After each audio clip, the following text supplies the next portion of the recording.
Hello. हाँ भाई। पट्टार भाई देख, नया गाड़ी खरीदनी है। गाड़ी? हाँ भाई, धुआं का है वो पता? धुआं? कहाँ धुआं होता है? ना धुआं नहीं। जरूरत का ना का जोड़ी है का जोड़ी? बढ़िया अच्छा बनू। हाँ खूब खुश बनी, खूब बढ़ो आगे, पटीदार हो, तरक्की करो। लेकिन जरूरत कुछ ना धुआं नहीं निकल। ठीक बजाते। छोड़ दो, हम चला लेता नहीं के चला जाओ तो। चुप रही रहुआ, हम स्कूटी चलावे में एक्सपर्ट बानी।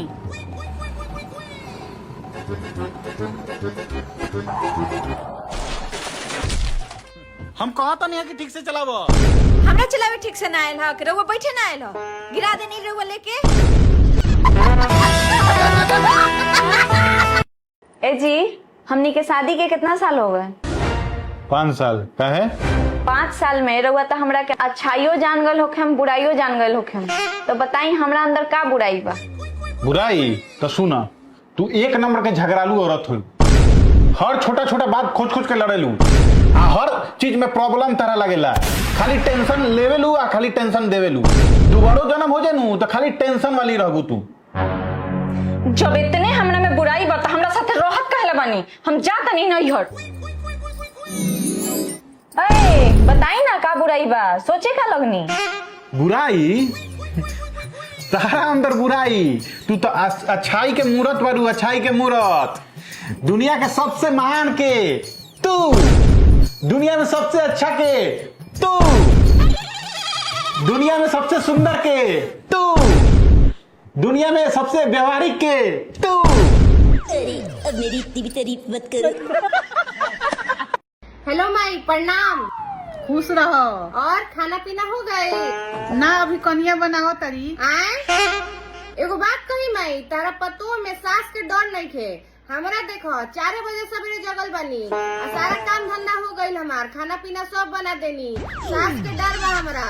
ठीक है कहो तरे, अब हमरो कड़ाई करे का पड़ी। सारा काम हो गईल, कहो रोटी खा 5 को बना दी। करे ते कहो तरे कि सब काम हम कर लेनी है, सास से सारा काम करवाओ तरे। ठीक बा, मैं बात करें। ठीक बा, प्रणाम। का भल कनिया, काहे मुंह सुखा के बैठल बारू? छोड़ी होने, रहुआ जान के का करे? काहे बताओ, अपन सहेली समझ के बता दो। ठीक बा, सहेली समझ के तो हम अपन दुख बता देम, लेकिन रहुआ खिसियाम ना नु। ना खिसियान काहे, बताओ। देख ना अंजू, तोहर बेटवा हमरा के घुमावे नहीं खेले जात। कौन ना ओकरा के घुमा देवे की? हम घर में बैठल बैठल बोर हो गइल बानी। अरे ई का बदतमीजी बा, कैसे बात करत रहू तू? तो रहुए नु कहनी हां अपन सहेली समझे के, तो हम अपना सहेली से ऐसे ही बतियानी। अरे नैहर आवे खातिर केकरा से परमिशन लेवे के जरूरत बा? जब मन करे तब आई जाई, आवत जात रहे के चाहिए नैहर।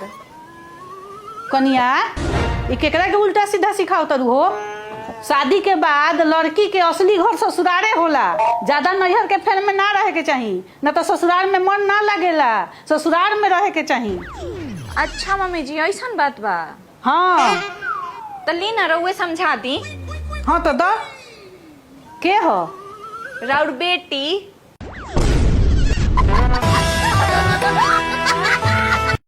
हेलो भैया। हाँ दीदी। एबेर हम तहला 5000 के राखी भेजले बानी। साचू का? हाँ आई तो ले ली हो। ठीक बा ठीक बा।